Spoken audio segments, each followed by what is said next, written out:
Hello, everyone. Welcome to DEI, a podcast dedicated to discussing and raising awareness on the importance of diversity, equity, and inclusion. My name is Kara Siet. Today, we're thrilled to have Michael Stuber with us. Stuber is a DEI pioneer, conducting social business research and developing unique models such as the D&I value chain. Mr. Stuber is an inspirational innovator for D&I. Thank you so much for being here today, Mr. Stuber. Hi, Kara, and let's leave it with Michael because that's how we would usually talk over here as well. So that's fine. And thanks for having me. I'm really glad to contribute to your project because I like the way you ask questions that are a bit like going a bit deeper and like raising perspectives that wouldn't be so mainstream. And I really like that. So happy to contribute. Thank you. Thank you so much for being here. Can you start off by telling us a little bit about yourself, your identity, and your work? Yeah, sure. And maybe for some of your followers, it's a bit strange in the first moment to have a white male and then also a German engineer, because I'm aware that today in 2024, it's not as typical to have this identity in the space of DE&I. So yeah, I'm happy to add a bit of context here. I grew up in the Black Forest, which is a very remote rural area in the south of Germany, close to France and Switzerland. And it's famous for its good food, but not for diversity. I mean, even it's a bit more like people think, there's a lot of fresh water there. So people think it's a bit like, closed-minded. Now, I had the privilege, advantage, and luck to grow up with a single mother and a single grandmother, who were both, of course, working. And our chosen family included German Jews that had immigrated to Buenos Aires during the Nazi times, and a French actor, and my godfather and mother were both in Toronto and New York, respectively, etc. So it wasn't a glamorous family, don't get me wrong, but that was my normality, that was my worldview. Now, that meant that a lot of things that we discussed today under the headline of diversity were really normal for me. Yeah, like really, it came very natural. On the other side, I experienced a lot of bullying already in the Black Forest because people were dissing me for not having a father or not growing up with my father, and for all those strange people I knew, and strange things I would bring in a conversation. So I had experience of this outsider reality, and for some reason already as a child I also realized my privilege. Um, Although I had black hair, I was the only black hair guy, but or person, and I realized when teachers were like, picking on the one with migrational background, as we call it here. And I was like, oh, it doesn't happen to me. So something is better here or works better for me. And with these two perspectives, I think that was a very good equipment for my later diversity work. And fast forward to your point, what I do, my work today is called engineering DNI. And that's interesting, maybe for a lot of people, because engineering and DNI for a lot of people don't go together. We are used to human DNI and justice DNI and all of those things, but not necessarily engineering. And what is behind that is a triple I approach to be insight-based, international, and innovative. So out of the box, tailored thinking all of the time. And for people who want to know a bit what that would look like, it means our work is characterized by analyzing like scientists, thinking like activists, and implementing like strategists. Mm. And getting those perspectives together, finding a combination of that proves to be very different from most of the D&I work out there. And in many cases, it adds that one piece that all of the other things that people do very well in diversity is needed to create traction, to create buy-in, to create progress. So that's in a nutshell what I do today and where I come from. How did you venture into this job or start pursuing this job in D&I engineering? Right. I mean, yeah, it was a journey, as you can figure, from the Black Forest to where I'm today. And Yeah. What was very, very important for me was when I studied industrial engineering and management at the university, Technical University of Karlsruhe. I discovered a Pan-European Student Association, and people there were like, those early European activists saying, "Oh, Mhm. Europe should be one country, one, without borders, one currency, and all of that." And that was really innovative at the time. And I was so fascinated, and today I know that it was for me the first time that I met people who saw the world like I did. So it felt like family, and it was like totally into it. I I did 40 travels in during my 2.5 years with that organization across Europe. I mean, this was a lot at that time, and it really shaped my mind and how to work with differences, etc. And I also studied organizational and innovation management. Yeah, so working with systems today, we would say.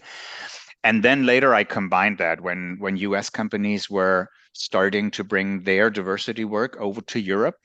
I immediately figured they need help. They need to understand the different context. They need to learn what's working here and how and why. So I did today we would say a social enterprise startup. um, there was no one on the European level offering that. And so I just went in there and I developed it from there. And maybe if we have the time, it's interesting to see that since then I had like four big phases in my work. The first work was really like this greenfield research, to understand the numbers, the situations in the different societies and markets, and how to frame DNI. Then we had a phase where we started to work on embedding it into HR and people processes. Then there was a phase when we did it in the business context, marketing, sales, R&D, production, and then eventually into leadership and culture, because that became then in a certain era, that was the critical piece that would link all the other fields, to understand what leaders need to do and how to work on the cultures in organizations. And then the fifth phase, as it were, the engineering piece is kind of the the culmination and the integration where all of that got consolidated into. So and please cut me when you feel it's getting too long, when you No, want no, me to no, be it's more good. precise. No, Okay.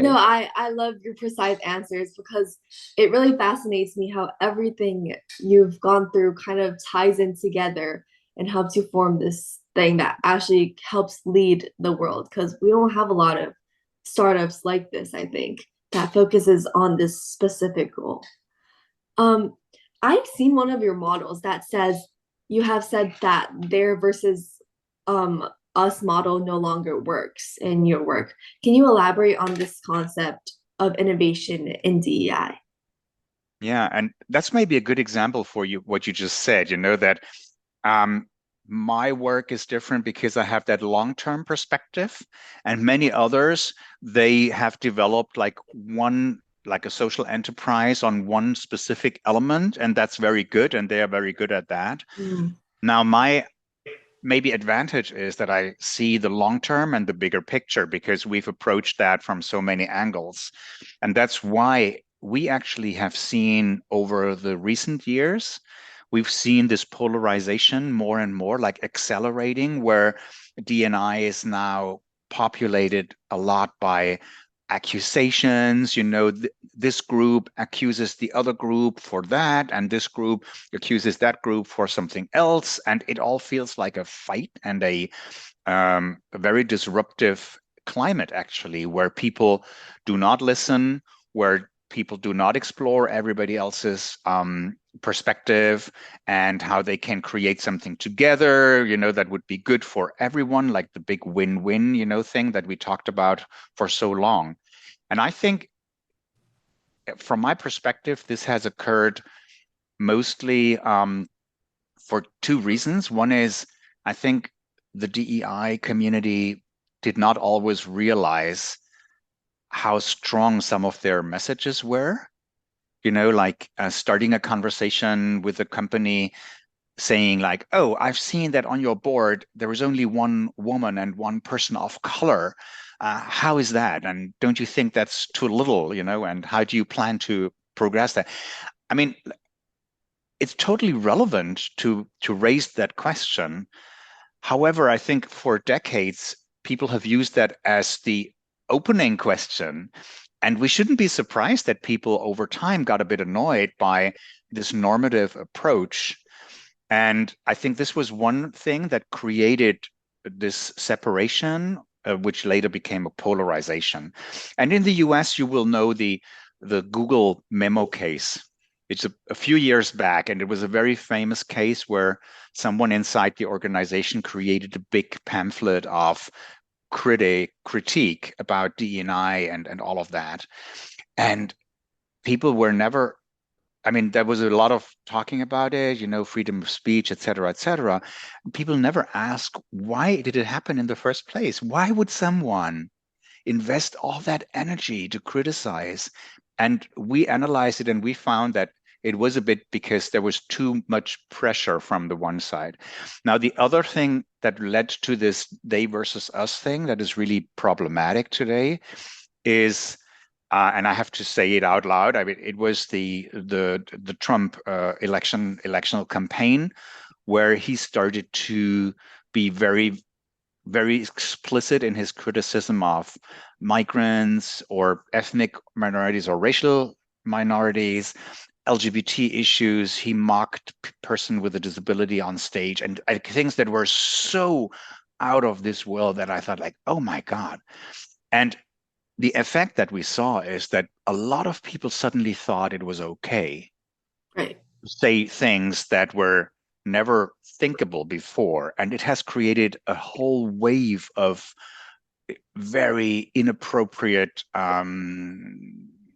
accusations, attacks on things that should just be considered in the context of a meaningful use of human talent and a way of living together in a peaceful and respectful way. I mean, that is what we should speak about, and not this who polarized thing. And so I think this is where we today have a real problem. And I think DE&I can only become meaningful, effective, constructive, and lead to progress if we understand that this should not have happened in the first place, and how to get out. And I think a lot of young people who just join the field, they have this very positive, this very curious attitude of, doing their research, finding gaps, finding injustices, and then just putting it out there like, this is not good. Now, this is good. We need that energy. But we also need to understand that in order to change things, of course, you can destroy everything that's there and build it from scratch. But for a lot of things in our modern world, that will not work. So the other option is to understand the history of things, how Mm. we got to where we are, and how we can help everybody in a constructive and supportive way to change things going forward. And that's very different from just accusing people for privilege or gaps or etc., which also has to happen, but at the right Right. moment and in the right Yeah. way. Do you have any models that you have developed that kind of helps slowly incorporate those ideas into people's minds instead of just throwing it all in their face? Yeah, we've developed a number of different approaches, and I think I would say one is an approach and the others are more models. Now, the approach that we've developed is that any conversation I have with a CXO or with a DI group or with a leadership team will always start from a clean sheet of paper. So Mm. this is a methodology that I haven't created it, but it's my way of working. So everybody I work with knows from the first moment that I'm not coming in with an agenda. I'm not coming in with learning objectives. I mean, I have them, but I'm not pushing anything onto people. And this creates a very different atmosphere in the first place. I also know that I have the advantage or really privilege in some contexts to be a white male engineer, German, etc. So people sometimes may be a bit more open when I walk in and start a conversation because they don't assume that agenda and they also then see that clean sheet. So that's something. And in a corporate context, which is 85% of my work, I will always start asking for what the company needs to have at this point in time. I mean, not the general questions about business model, et cetera. I mean, that's obvious, but really the stuff like what is important here now and going forward. And those are the things we start working with. So this is one way of creating that platform where people can come together. Now, the other things we do is our definition of diversity does not start with mentioning different groups, like disadvantaged or historically marginalized, etc. groups, which is important to have on our radar. But we prefer to see diversity as that mix of individualities, that the things that make each individual unique, and all that is part of how we work on diversity. And then the privilege and disadvantage that comes in later, yeah. But in the beginning, we make sure everybody sees themselves included and heard. So those are two things. And then one of the models that we are using is called the value chain for DE&I, or the propelling performance principle.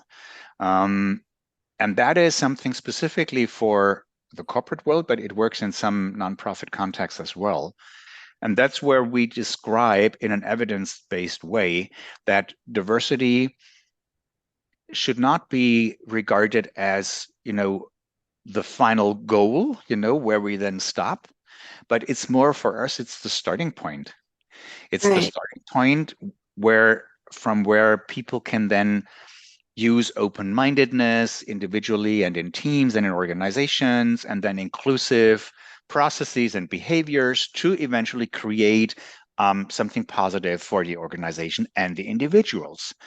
And this is something we've developed that in 2004. I mean, Yeah. I don't know if you were born then, but it was like is really a foundational model that has a lot of research that backs it. And for our target group, it is something where they say like, oh, now I understand how things connect. And then they start to become practical about it, because it takes out a bit some of the political and as such perceived ideological elements. And it talks about how things work together, and it creates a different type of conversation. And so these are things I can bring in kind of add to your conversation, to make people maybe think a bit differently about some of the things they do. Yes. I think a lot of the times, when it comes to D&I, people just automatically think that it's silencing another group's voice when we're encouraging the minority groups. But it's diversity is not really bad. It's just everybody comes together without like people's differences. So I think like without like societal like differences and unequal balanced roles, but there is still a lot of backlash on DE&I. So do you think it's used as a political scapegoat sometimes?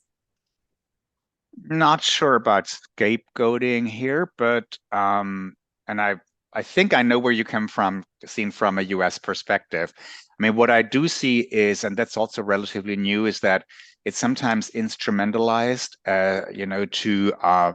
to create narratives that help certain political movements. Let's put it that way. Yeah. So, and I've seen this particularly both in the US and in other parts of the Americas, but also in some parts of Europe.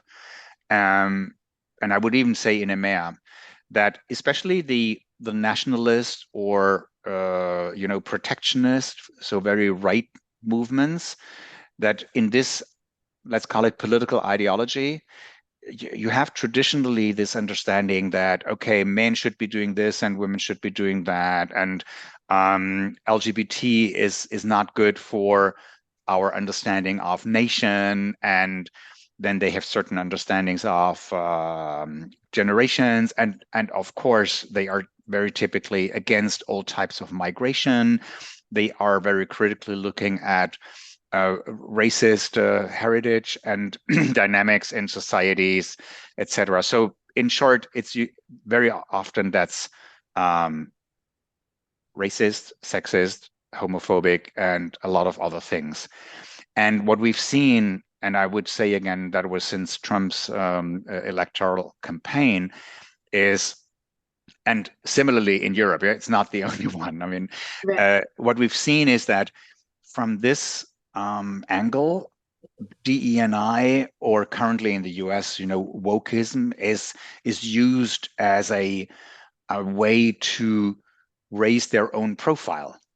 Yeah, Mm, and so they are creating an enemy, like a they, to amplify their own us, and that's very dangerous, as we know, mm, because that has led to wars over centuries. I right. mean, this was very often the beginning of what later then became a war between nations or between groups, and it never ended well. So that is why I'm very alert to that. And if you were referring to that, I think you are right.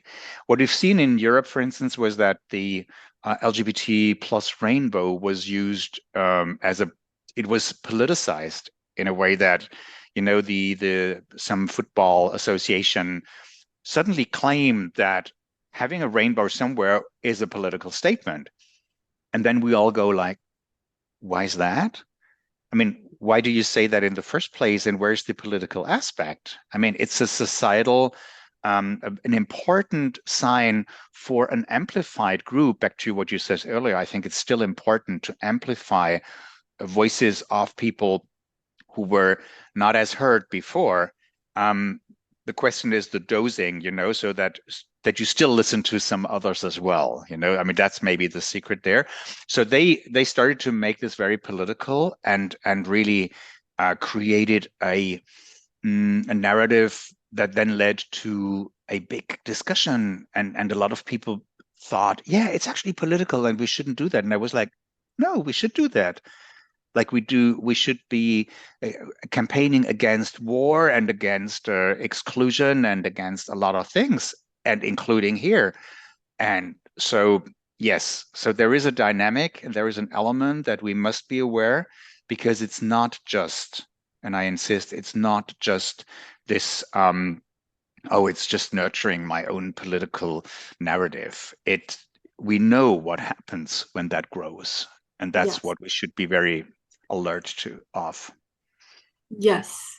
Do you think DI is a one size fit all concept? And because that's a big part of the backlash, because DEI is not really tailored and customed.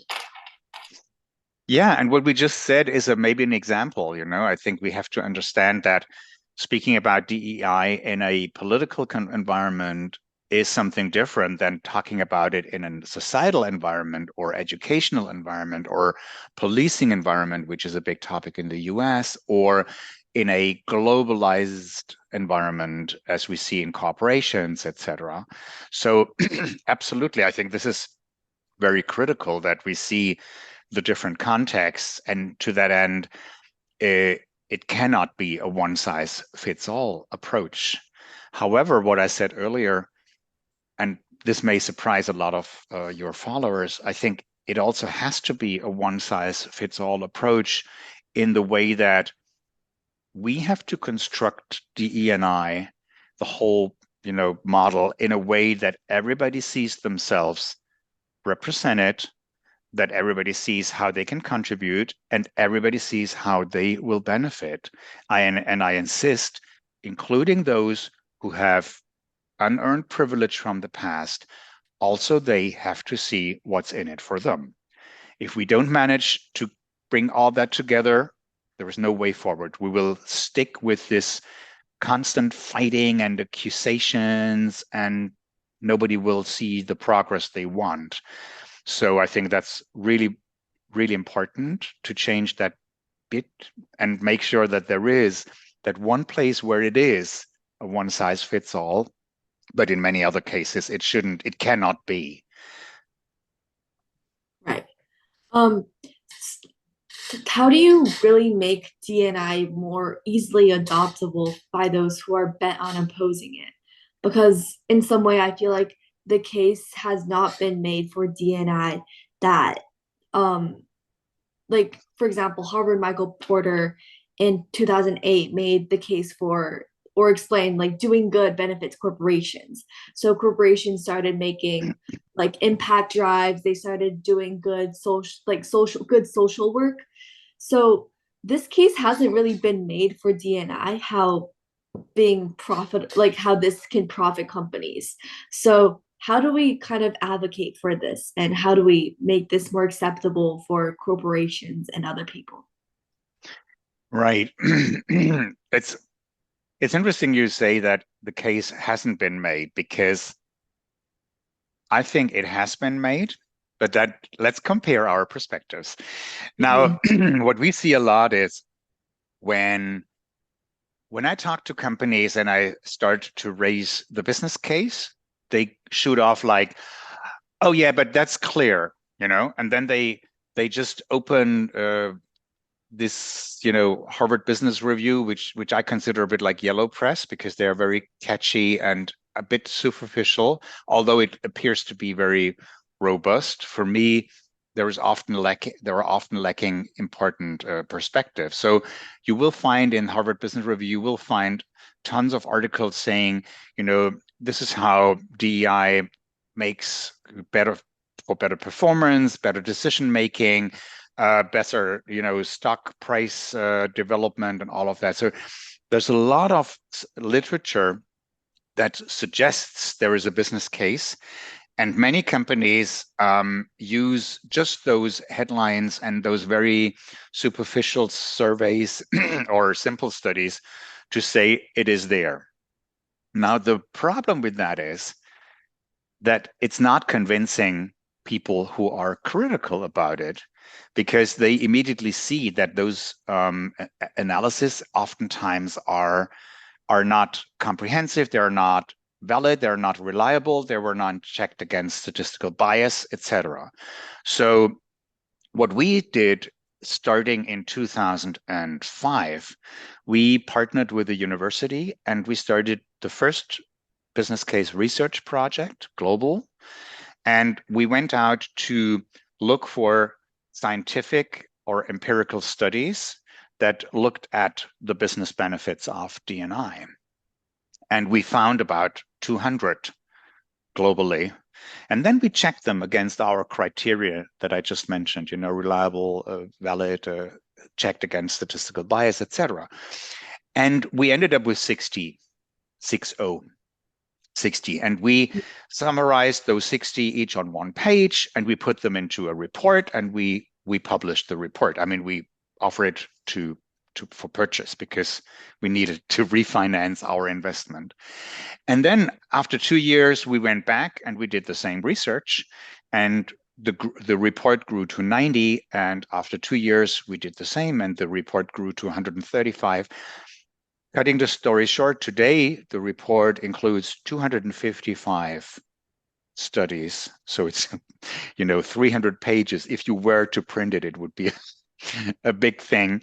And this is unique and important and valuable because it is like a reference book where companies can go in and look for, what in their context is known about the business case. For instance, the business case for D&I in sales and marketing is a little different than the one for D&I in R&D. Because in R&D, you need that combination of different genders and different educations and functions, to boost performance or outcomes. In marketing and sales, cultural diversity is more important to ensure you make the most of the market potential. And so those nuances are in that report, but they are not in these, very simple analysis. So I think to that end, you are right. The case hasn't been made in a robust way, but if you dig deeper and if you go all the way that we went, you arrive at that place where you have the robust insight. And maybe adding one piece, one important element of my work is that I work with business leaders to help them speak about diversity in this very informed way. Mm, Because I cannot have a CEO saying things like, oh, for me, the business case is clear, or saying things like, we know that DEI is boosting our performance and full stop. It's not enough. right. And it's not related to their business model and their situation. And this is why it's not enough. So the business leaders I work with, they will get that, the depth, we will add depth to their credo, to their DEI credo. And then we see different dynamics from that moment on. Right, yeah. I think business leaders in a lot of like senses must be the leaders of like DNI because a lot of people don't really essentially understand it at this time. Yeah.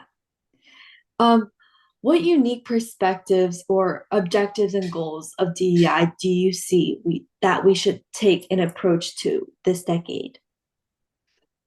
Yeah, I think probably a lot of things that we've already discussed, Right. they all feed into what I think is needed for the next decade. And I've already completed 2.5. So for me, it will be like the third, or I'm in my third decade. And I've I'm really convinced that we need to calibrate our own messaging, yeah, and understand where we create the backlash that we are now accusing, and so I think this is the first thing that we need to solve going forward, to create more togetherness and to understand that we need to allow everybody to bring in their perspectives, understand their needs, help them understand the journey that we are all in, and see our common way forward. I mean, this is like the big thing that needs to happen.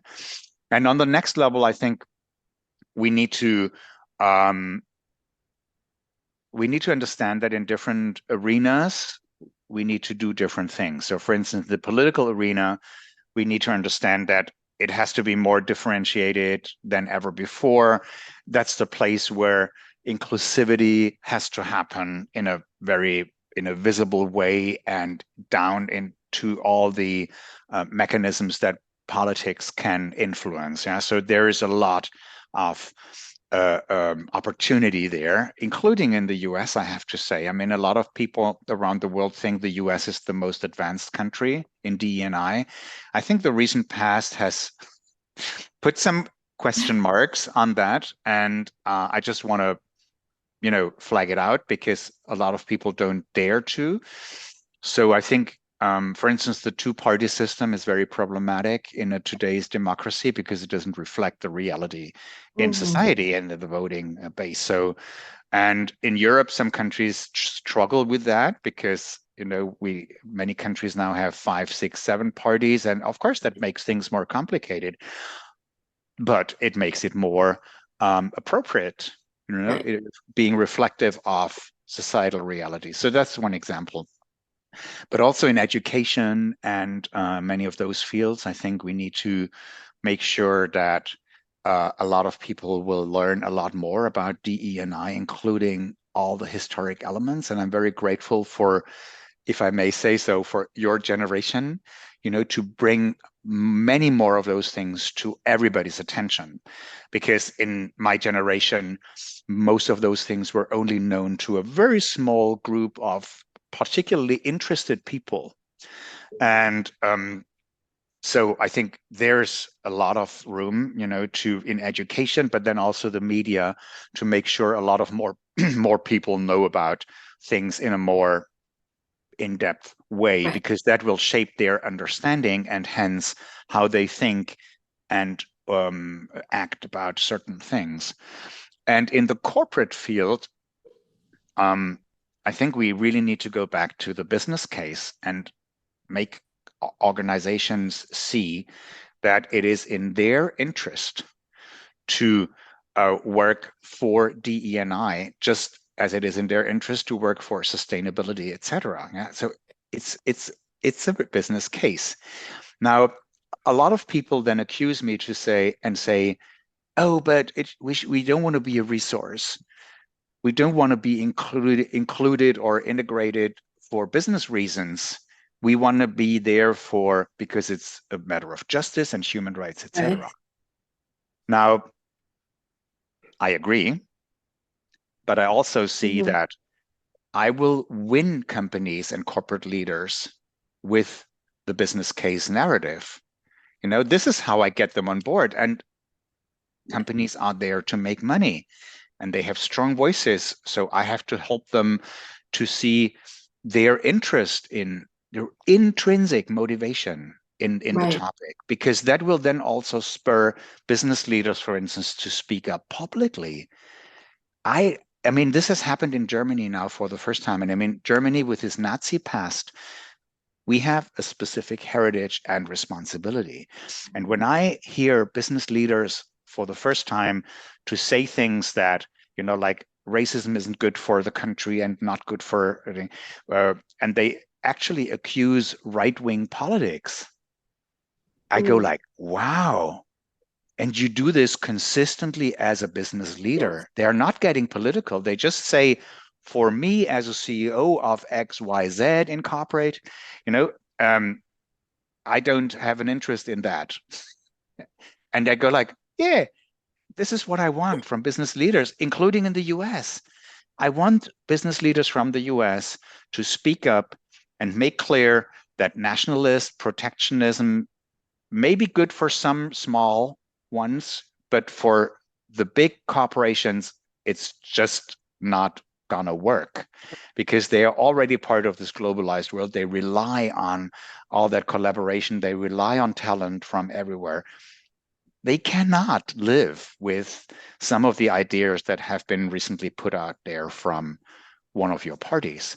So I think this is the way forward. And to extrapolate that, if we look at the big crisis currently in the world, I mean, there are many, but in the Middle East, for instance, which is very critical, of course, Russia, Ukraine, looming conflict, China, Taiwan.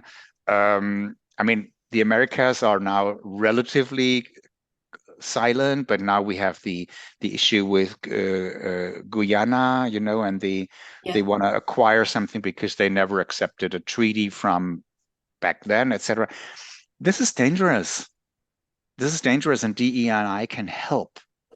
And my favorite example is always, not always, but in this case, um, how Nelson Mandela Mhm. managed to bring the country together after decades of apartheid. And I think no one of us can imagine the deep gaps and disruptions that had happened in that country.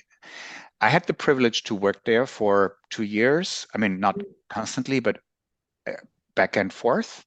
And I learned so much how about his magic to say to the Black people in the country, um, we cannot afford to just reverse the whole system, and now create an apartheid that would then exclude the whites, the few whites. He brought people together. He made them sit at a table, open up, talk about everything they had experienced and how they saw things, and look at that constructively together. And this model of creating that space where everybody is heard, not just the The, side that yes. has made its analysis of all the injustice, etc. That is important, yeah, but also the other side, and they came together, and this was so magic. I mean, I was so amazed because I couldn't believe that with all the terrible things that had happened over such a long time, that was possible. And I think I don't say we can replicate that one on, identically, but I think this guiding principle is something that can show people how we can use what we today call DE&I, Right. how that also can be used in politics and in resolving conflicts, in dealing with historical baggage, etc. So I think this is really something that gives me a lot of hope. If we, as a community, manage to bring this to the right people's attention and make it happen. Right. Yeah. Essentially, it's just a feeling of belongingness that kind of holds everyone together. Exactly. Yeah.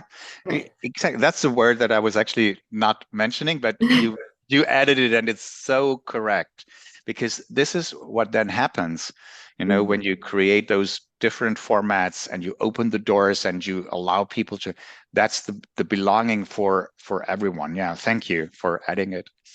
Yeah. That's it for now. Thank you so much for being here today. And that concludes today's episode on diversity, equity, and inclusion. Before we sign off, thank you for listening to Don't Erase My Identity. Stay tuned for next week's episode.